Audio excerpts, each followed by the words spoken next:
On certain nights, the city seemed to choose for people. Not loudly, not in ways anyone could prove. But if someone stepped into Daniel Morell's taxi after midnight, there was a strange feeling. One passengers rarely noticed at first, and almost never understood until later, that the ride had begun before they ever gave him an address. Daniel never asked where to go, at least not right away. Most drivers turned in their seats the moment a passenger climbed in. Where to? What street? Cash or card? Daniel did none of that. He only adjusted the rearview mirror, waited until the door was fully shut, and said in the same quiet voice every time, "All right." Then he started driving. It should have made people uneasy. Strangely, it did not. Perhaps it was the hour. Midnight softened resistance. People were too tired to question what they might have challenged in daylight. Or perhaps it was Daniel himself. He was in his late 50s, with silver at his temples and a face that looked patient in a way that could not be performed. He drove carefully, never too fast, never too slowly. His cab smelled faintly of clean wool, old leather, and cardamom from the tea he kept in a metal flask beneath the front seat. Passengers got in carrying all the usual things: grocery bags, grief, cheap perfume, bad decisions, unanswered messages, flowers they should not have bought, apologies they had not yet spoken aloud. The city placed these things gently in the back seat, and Daniel drove through the sleeping streets as if he had been entrusted with something breakable. No one knew much about him. He worked only nights. He never played the radio. He kept the inside light off unless someone asked for it. And if a passenger sat in silence long enough, Daniel almost always seemed to know which direction to take. People talked about it, of course. Cities build small legends to comfort themselves. A waitress on Brant Street told her coworkers that Daniel once drove a crying man to the hospital before the man had even said his wife's name. A student claimed he had climbed in drunk and heartbroken, said nothing for 10 minutes, and still ended up outside his ex-girlfriend's building before he could decide whether to go there or not. A nurse finishing the late shift said Daniel had taken her, not home, but to the park where her mother used to sit after chemo, and she had stayed there until sunrise because it was the first place she had felt quiet in weeks. By morning, stories like these lost credibility in daylight. Still, people remembered his cab. And sometimes, when the night had become too heavy to carry alone, they found themselves looking for it. Daniel had not always driven a taxi. Once, many years earlier, he had been a music teacher at a secondary school near the river. He had taught students who preferred noise over discipline and scales over silence. He had spent afternoons coaxing melodies out of instruments no one tuned properly, and evenings walking home with sheet music under his arm. He had loved the work more than he admitted. Then came the year of hospitals. His wife, Elena, grew ill in the careful, incremental way life sometimes breaks its worst news. Not all at once. Not with enough drama to justify panic. First fatigue, then tests, then consultations in pale rooms where doctors arranged terrible truths into polite sentences. Daniel kept teaching for as long as he could. He made schedules. He learned medication names. He smiled too often. He believed for a while that devotion was a kind of bargain, that if he stayed attentive enough, if he drove her to every appointment, and memorized every side effect and made soup she never finished, perhaps the future would hesitate. It did not. Elena died in November. Afterward, Daniel returned to the school exactly once. The students were kind in the uncomfortable way young people are when they sense suffering they cannot fix. The principal offered more time. The staff room smelled the same as before, which felt somehow offensive. Daniel stood in the empty music room after classes ended, looking at rows of chairs and closed instrument cases, and understood something he could not explain to anyone without sounding ungrateful. The life he had known would not resume, simply because others were willing to leave his place waiting. So he resigned. For months he drifted. He could not bear afternoons. They were too similar to the afternoons of Elena's illness. Appointments, waiting rooms, winter light on hospital floors. Nights were easier. The city after midnight made fewer demands. It did not ask him to recover. It did not insist on brightness. One evening, unable to sleep, he hailed a cab just to keep moving. The driver was an older woman with a deep voice and the kind of eyes that had seen too many versions of sorrow to be surprised by another. "Where to?" she asked. Daniel opened his mouth and found he had no answer. The driver studied him in the rearview mirror for a second, then nodded as though his silence had been enough. "All right," she said, and pulled away from the curb. They drove for 20 minutes through streets he half recognized. No radio, no conversation, just the city's wet reflections sliding over the windows and the low hum of tires over asphalt. At last, she stopped outside a bakery that had not yet opened.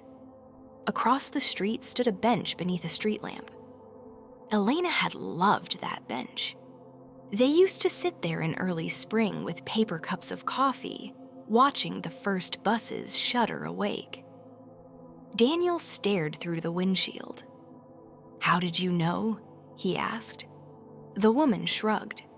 "Most people get in carrying a place with them," she said. "You looked like you'd been trying not to." He paid her more than the fare. She tried to refuse. He insisted. Before stepping out, he asked how long she had been driving nights. "Long enough," she said. He rode with her twice more that month. By January, he had asked where to apply for a license. Now, 12 years later, Daniel drove the city as if reading a score only he could hear. He did not think of himself as mysterious. He thought of himself as attentive. A woman enters a cab still wearing an office badge, but her hands twist a folded funeral program in her lap. She says she's going north, but her eyes keep going to the window at every turn toward the cemetery road. A boy no older than 20 climbs in outside a bar and gives an address in a voice that means he does not really want to go home yet. His knuckles are split. There is glitter on his coat shoulder that does not belong to him. A man in an expensive suit asks for the hotel district and then spends 3 blocks staring at a bakery box tied with string, as if he is trying to remember why he bought it. People announce destinations all the time, but what they carried announced others. Daniel listened to the second one. He had learned over the years that people rarely mean the first thing they say after midnight. Night peels certainty away. It loosens lies from their hooks. A person may ask for home and still be hoping, desperately, to be taken somewhere else first. He did not impose. That was important. He was not deciding for them.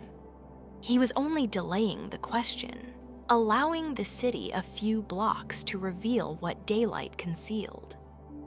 If a passenger gave an address immediately and with conviction, he took them there. But if they hesitated or named a place with the careful flatness of someone selecting the safest available answer, Daniel let the silence stretch. Usually, the true destination arrived before the fourth traffic light. Sometimes it arrived through tears. On a rain-dark Thursday in March, a woman stepped into Daniel's cab and said nothing at all. She looked to be in her 30s, perhaps younger, though exhaustion ages the face in unfair ways. Her coat was unbuttoned, one earring missing, hair damp around the temples. She carried no bag. Her hands were empty, except for a ring she kept turning without seeming aware of it. Daniel adjusted the mirror. "All right," he said. He pulled away from the curb. The woman sat very still for 3 blocks. Outside, the city was all reflections. Wet pavement, shuttered storefronts, yellow windows, trains moving overhead like distant thought. Daniel took the long avenue toward the river, not because he knew yet where she belonged, but because people in pain often needed water nearby, even if only to look at. At the 6th light, she spoke. "Did I tell you where I'm going?" "No." "Oh." She looked down at her hands. "I thought maybe I had." Daniel waited. "Can you just keep driving for a minute?" "Yes." They passed the old theater, the closed florist, the pharmacy on Crane Street that never turned its neon sign off.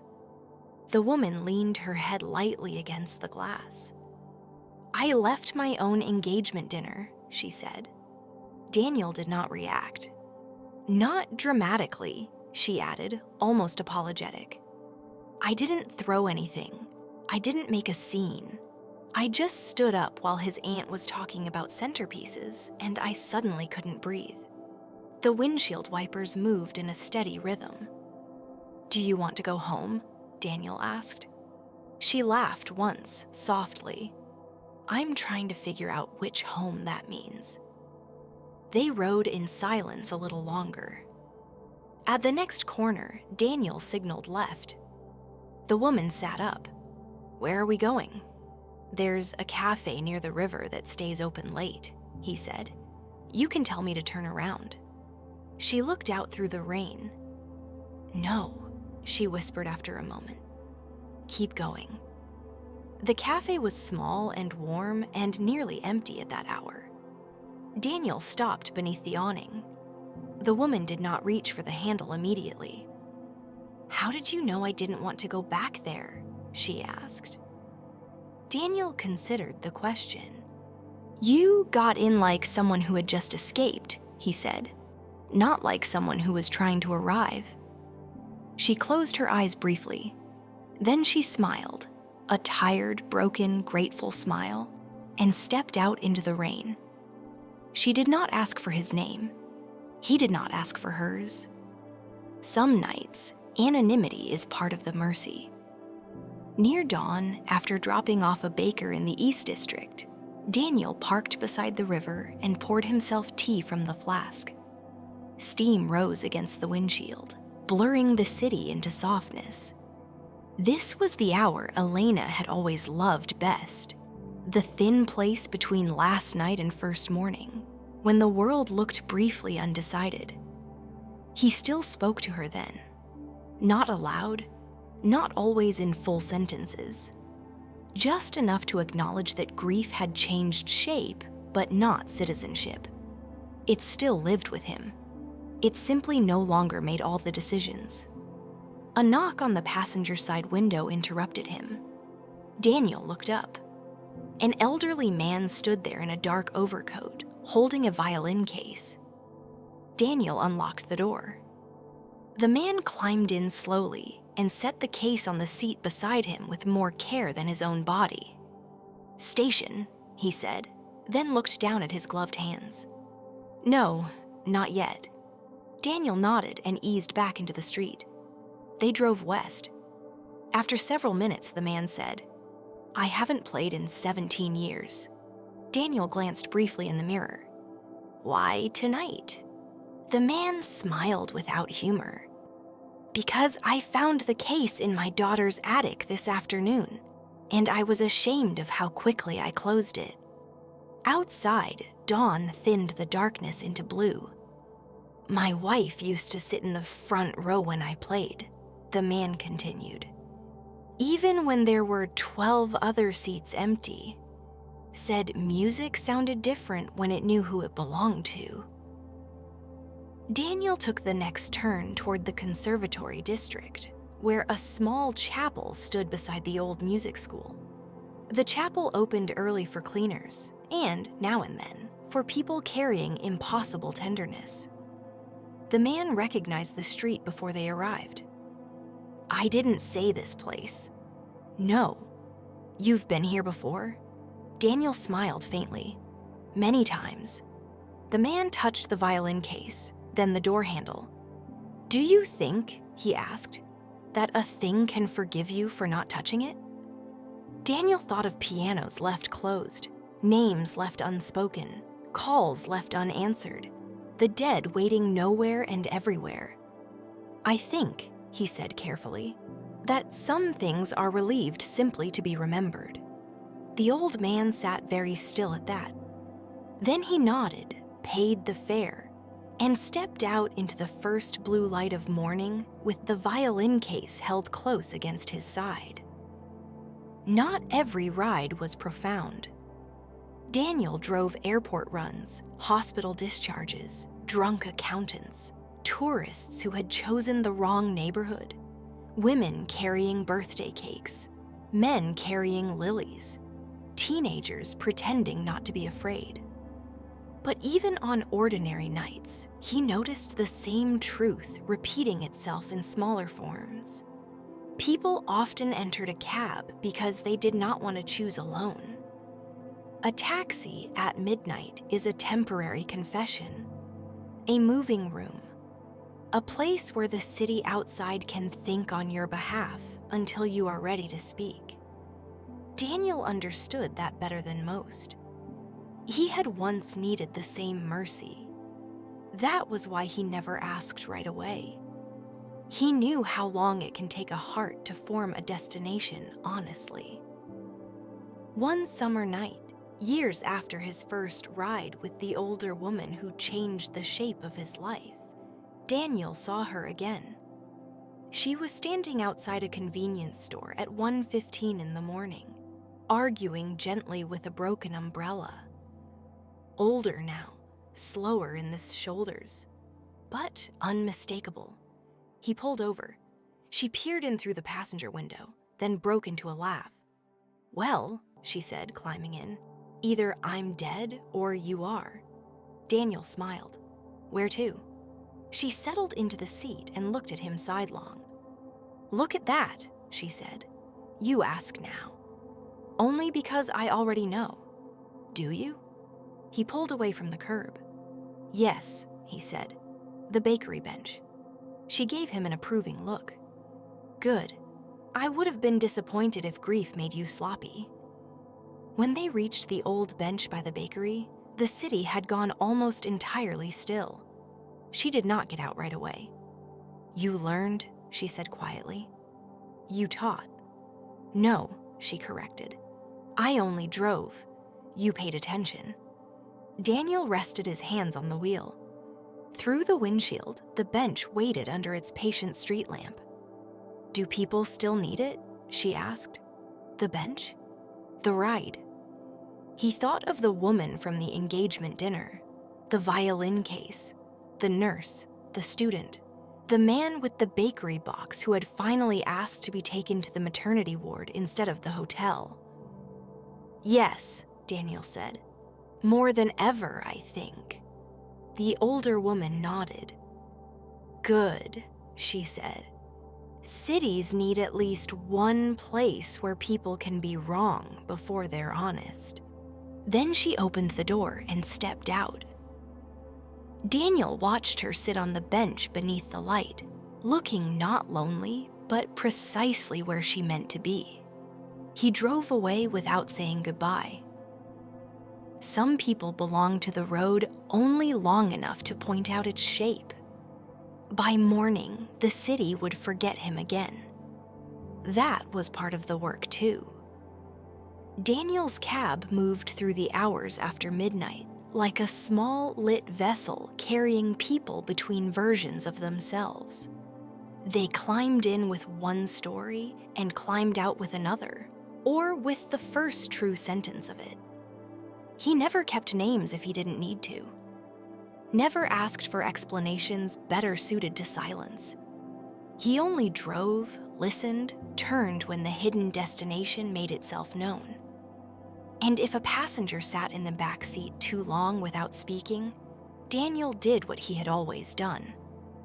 He adjusted the mirror, let the city breathe for them, and began gently to move.